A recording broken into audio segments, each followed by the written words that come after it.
Dead by Daylight, an easy name for an easy concept. Once the sun is out, man, I'm dead. This name has been memed to death in the DBD community, and for a big amount of time, the premise for this name was true. All original maps were very dark, and you could not see the sun at all. But everything changed when the Legion arrived, and with them, the Ormond Resort. For the first time ever, in Dead by Daylight, it was daylight, or so it looked. The map was by far the brightest map we had in the game, or was it the snow that gave it such effect? But the biggest event happened on the 18th of February 2020. For the first time ever, survivors could see the sun with their own eyes, setting between the canyons in Glenvale. Things got even worse with the rework of Coldwind, as any doubts of the sun being present went away with the very first fully confirmed daylight map in the game. So, why are we not Dead by Daylight yet? You might be thinking that this is a very stupid question to ask, almost as stupid as Nia is the entity or Nerf the pig jokes, but what if I told you that there is a theory for all of this that might literally change the way you see the world of the entity? A theory that is so far-fetched you will need a tinfoil hat, yet it has many arguments for it. And in order to understand this theory, we first have to completely change the way we see the words Dead by Daylight. Most of the people assume that it refers to the survivors, but let me provide you a different point of view. What if the name is referring to the entity? What if it's the entity, the one that dies by daylight? Can the entity be killed? This is a question that has been in the minds of all fans of the game for years, with a lot of people claiming that killers like Michael Myers and Pyramid Head can defeat the entity once and for all. But what is the entity first? For most, the entity is a powerful being of evil, almost like a mysterious god that feeds on the emotions of both survivors and killers alike. In fact, anytime you get blood points, you are feeding the entity. Any action that rewards you with points, like stunning the killers, finishing a generator, hitting a survivor, or hooking them, gives the entity satisfaction. For that single reason, in my opinion, there is not a single survivor or killer that can defeat the entity, not even Michael Myers or Pyramid Head. Even the Cenobites, characters that some claim are stronger than the entity, still play by its rules. There is no killer that can bypass being stunned by a pallet, nor a killer that can outright kill survivors except under very specific conditions that still end up awarding blood points to the entity, although a lesser amount. Even if Pinhead is a demigod, he still has to hook survivors, and even when performing his Mori, the survivors still go back to the campfire. Technically, Sadako is the strongest character in the game if we go by power level, and she could easily defeat every single killer, yet you can see how weak she is in the game as she lost a lot of her powers and still has to follow the rules. The same applies to Freddy Krueger, and it's even included in his lore. The entity boosted his powers and at the same time, it nerfed them. And Freddy is very overpowered power-wise as he is a god in anyone's dreams. For that reason, Pennywise is the strongest character in Dead by Daylight because the entity cannot take him inside the game due to copyright. So does that mean that the entity is unkillable? Well, not exactly, because there is one thing that the entity is weak to, and one thing that has been proven many times to be the entity's true weakness. It's not a character itself, it's not even alive, it's light. It is canonically confirmed that the entity despises light itself and will try anything it can to prevent it, and this is proven in the Dead by Daylight tutorial out of all places. After kicking a generator in the tutorial as a killer, you will see a text on the right side of the screen which reads that there are voices ordering you not to let the light in. Who is talking to the killers at this moment? Well, it's the entity itself. It is confirmed that killers in Dead by Daylight can hear the entity talking to them in the trials thanks to the perk Whispers, which states that the killers have a rudimentary understanding of the entity's voice, and we know that the voice heard when you use Whispers is the entity's voice, as it is also confirmed in the Fuming mixtape add-on for the Legion, as it's the exact same voice singing for them. Yes, the entity did compose a mixtape for the Legion. And the reason why the entity seems so pissed with Light is because Light is the entity's true weakness. If you don't believe me or are not convinced yet, then let's take a look at the most damning evidence: flashlights. Flashlights are the weirdest items in the entire game in my opinion. Unlike medkits or toolboxes, their only use is offensive against the killers. But when you start thinking, some of the mechanics of the flashlights do not make any sense. For example, why is Pyramid Head or Demogorgon affected by flashlights? Why do killers drop survivors after being flashlight saved? This is because part of the entity is within them. There is one mechanic that has been in the game since its release that a lot of people don't pay too much attention to lore-wise, and that is the red stain. Did you know that the red stain is not only an indicator for survivors to know what direction the killers are looking at? The red stain is a physical thing that exists in the entity's realm outside of game mechanics, as it is confirmed by Benedict Baker. So why is the red stain there? This is because, like I said earlier, the entity is inside the killers in Dead by Daylight. While the entity is not the one controlling the characters themselves, it is proven that it interacts with the trials in some ways in order to help both killers and survivors alike, as a lot of the perks prove this, like Repressed Alliance or Corrupt Intervention. We also know that the crows are just eyes for the entity, similar to Odin's ravens. So what is the purpose of all of this? This is because you have to think of the entity as a multicellular organism with various parts on it that form a main creature, which is the entity. And for the entity to feed on the emotions of both survivors and killers, it needs to have access to their feelings. This is why, with killers, the main characters that perform actions to feed it, the entity is inside them, so it can make sure that it gets the emotions it needs, and thus there is an unnatural red stain projected in front of the killer's visions. And we know that the red stain is something that indicates a connection to the entity thanks to one perk that outright confirms this. For the first time ever, Beast of Prey becomes an useful perk. According to the description of the perk, it says that the lust for kill is so strong that the killers lose their connection with the entity momentarily. But if you're a smart person, you will know that this perk only gives the undetectable status effect and that's it. What makes it different to Insidious or any other undetectable perk or power? The answer to this is the old perks effect. Before status effects were a thing in Dead by Daylight, Beast of Prey had a different wording. Instead of giving undetectable to the killers, the perk explicitly said that it hides the red stain. So it is clear now that the red stain is part of the connection killers have to the entity. And this explains why killers are so sensitive to the light, and how some killers like Pyramid Head are affected by it. It is because each of them are connected to the entity. In fact, the only way to prevent this is to have the power of Lightborn, a perk that states that unlike the rest of beasts in the fog, you are adapted to light, giving a clue that the other beasts in the fog are sensitive as well. If this was not enough to convince you yet that the entity hates light, then I have one last thing that will prove this: the spirit world. What is the spirit world? Is it the world that the spirit enters when she is phasing? Well, ironically enough, it is not that. It is the world that the Wraith and the Nurse can enter at will.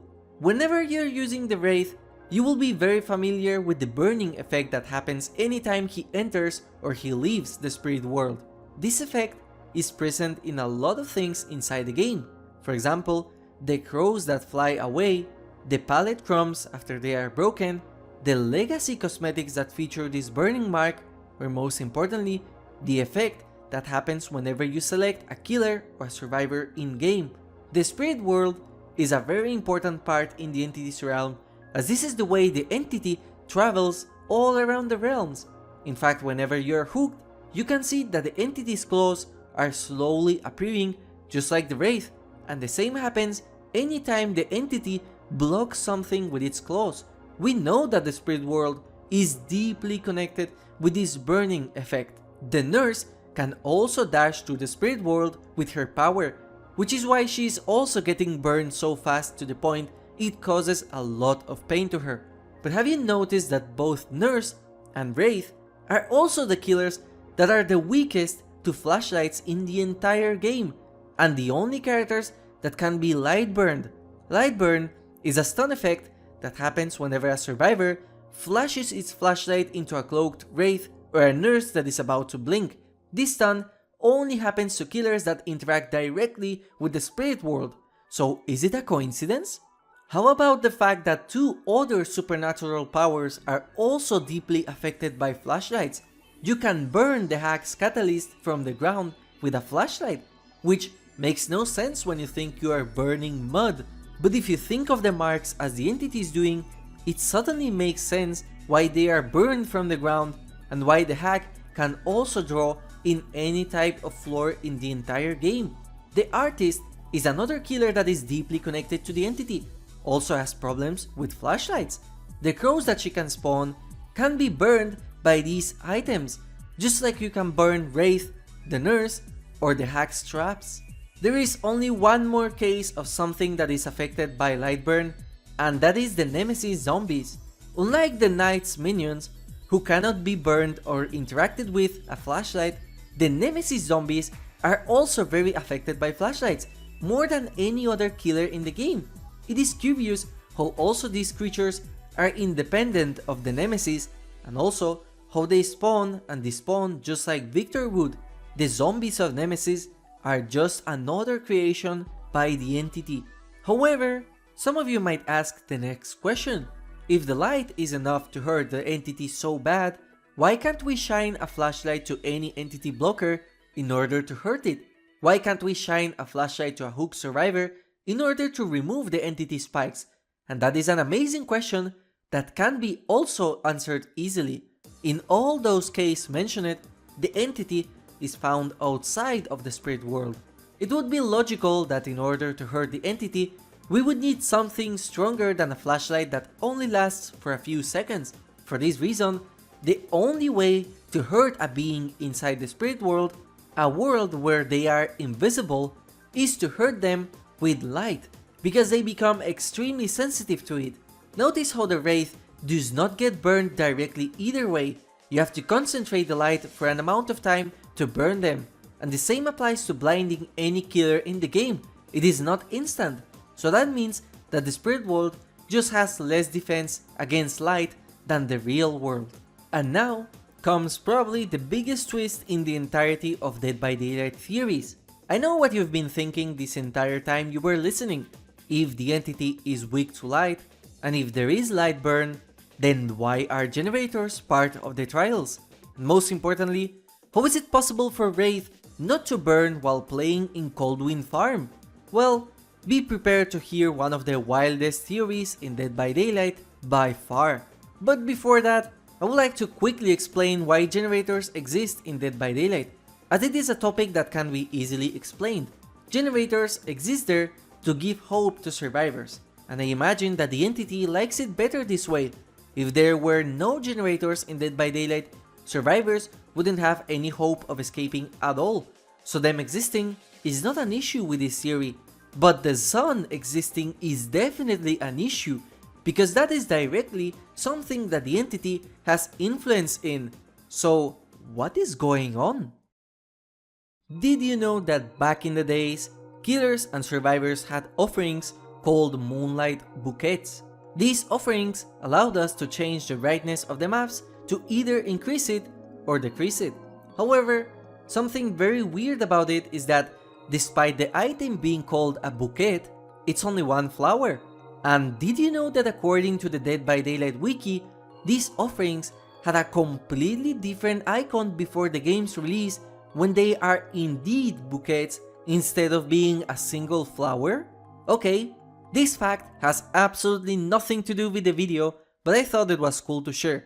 What is part of the video, however, is the power to be able to change the brightness of the maps just by burning an offering. So, how does that work? How could a survivor or killer just change the amount of light in the realms just by asking nicely to the entity? This is because, in the entity's realm, the main source of light is the moonlight. First of all, we have to remember that the entity just copies real life based on memories of the killers and survivors alike, and it recreates them in the entity's realm. Because the maps are essentially just a memory, this explains why the maps can constantly change small details every time you play on them, with the main buildings almost always staying the same since they were the most important part of the memory. The entity does not understand exactly how things operate, but it tries its best. This is why cars or houses are gigantic compared to the real life counterparts, and why interior buildings make no sense architecturally. And this applies to the moonlight. While in real life we know that the moon does not produce light as it's just a reflection of the sunlight, in the entity's realm, the moon is the only main source of light in the maps. In fact, something a lot of people might not know is that the moon in Dead by Daylight is not a part of the skybox. The skybox, for those that don't know what I'm talking about, is a texture that is applied outside of the maps in order to give an illusion that there is a sky out there. For example, in Dead Dog Saloon, the stars you can see in the sky are part of the skybox, and no matter how far you go, you will not be able to reach the stars individually because they do not exist as a physical thing. However, the moon is not a part of the skybox. The moon is part of the map as a physical entity, and it's smaller than the real counterpart. Game designers will say that this is just how the game is programmed to be, but theory enthusiasts will only use this as evidence that the entity has no idea that planets are supposed to be very far away and extremely giant compared to how small they look, something that a lot of people in the past believed and some flat earthers believe as well to this day. And what I am basically trying to explain with all of this is that the light in the entity's realm is not real. It is not like the daylight of the real world, nor is it like the light that comes out of the flashlights in a concentrated manner. The light in the entity's realm is also the entity. Everything you touch is the entity. Every single map is the entity. And this means the sky is the entity as well. The floor is the entity. The moon is the entity. The photons arriving at your eyes is the entity. The entity created fake lightning in order to not hurt itself and to give survivors and killers a chance to see. This explains why you don't get blinded when you look at the sun in Dead Dog Saloon, or why Wraith and the nurse can use their powers in Coldwind. This is because the light is the true weakness of the entity, and the only way to bring true light to the realms is with flashlights. And even then, the flashlights are not enough to defeat the entity, because as we see in the add-ons of the items themselves, flashlights last for a very short time inside of the realm, and no flashlight is strong enough to pierce through the dark fog. And this explains why we are not Dead by Daylight in maps where there is daylight, because there is no true daylight. So in other words, we are not Dead by Daylight yet. Let me know what you think of this theory, and if you enjoyed this video, then I invite you to watch this one as well, as you're going to like it according to YouTube. Thanks!